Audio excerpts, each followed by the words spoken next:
চারিদিকে বইছে আগমনীর বার্তা। এরই মধ্যে বেতোর সার্বজনীন দুর্গা উৎসব কমিটির উদ্যোগে হয়ে গেল রক্তদান শিবির এবং তাদের দুর্গাপুজোর খুঁটি পুজোর প্রস্তুতি। এদিন রইল সাংস্কৃতিক অনুষ্ঠান, সাথে রক্তদান শিবির এবং সাথে আরও অনেক কিছু রইল বাকিটা আপনাদের জন্য।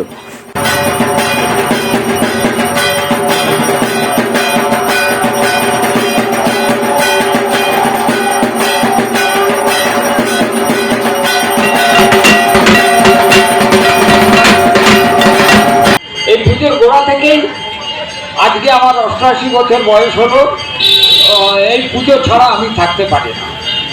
তা আজকের দিনে আর একজনের কথা বিশেষ করে না বললেই নয়, দেবাশিস ঘোষ আমাদের সবাইয়ের কাকা। তা কাকা এই পূজাকে যে পর্যায়ে তুলেছে সেটা আমরা বলতে পারবো না।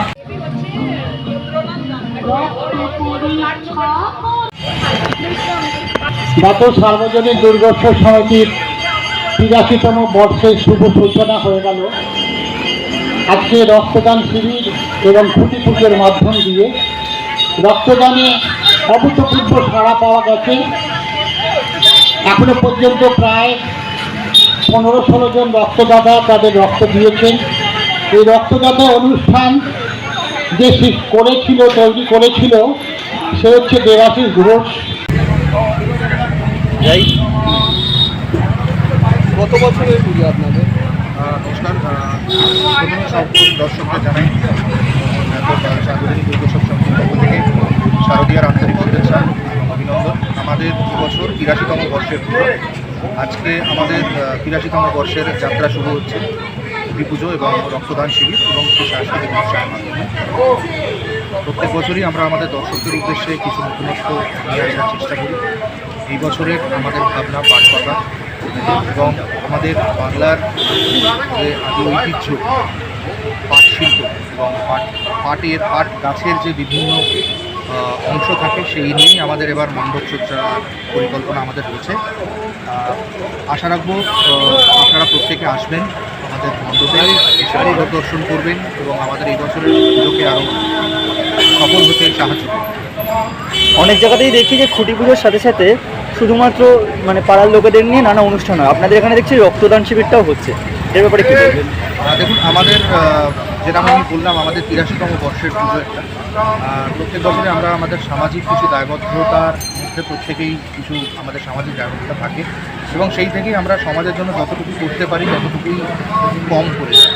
তো আমরা প্রত্যেক বছরই কিছু না কিছু অনুষ্ঠান করে থাকি এবং রক্তদান শিবিরটা আমরা খুঁটি পুজোর মানব কল্যাণের উদ্দেশ্যে উৎসর্গ করে আমরা প্রত্যেক বছর আমাদের যাত্রা শুরু করি। এই বছর আমরা তাই রক্তদান শিবিরের মাধ্যমেই যাত্রা শুরু করলাম।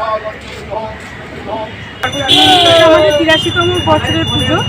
আমরা সার্বজনীন দুর্গোৎসব কমিটির মেম্বার। এখানে আমাদের প্রত্যেক বছরই একটা করে সাংস্কৃতিক অনুষ্ঠানের সাথে এমনকি একটা রক্তদান শিবিরও করা হয়, যেটা আমাদের স্বর্গীয় দেবাশিস কাকা নামে আমাদের কাছে পরিচিত, তার স্মরণের উদ্দেশ্যে এটা আমাদের করা হয়। আর এবারে আমাদের থিম হচ্ছে পাটকাঠি।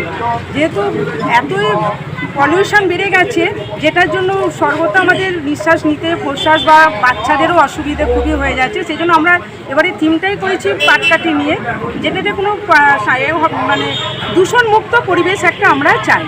আর আস্তে আস্তে যে পাটকাঠিও হয়ে যাচ্ছে সেইটাও আমরা পাট যে আমাদের একটা অর্থকারী ফসল, সেই হিসাবেও আমরা এটাকে প্যান্ডেল হিসেবে তুলে ধরতে চাই।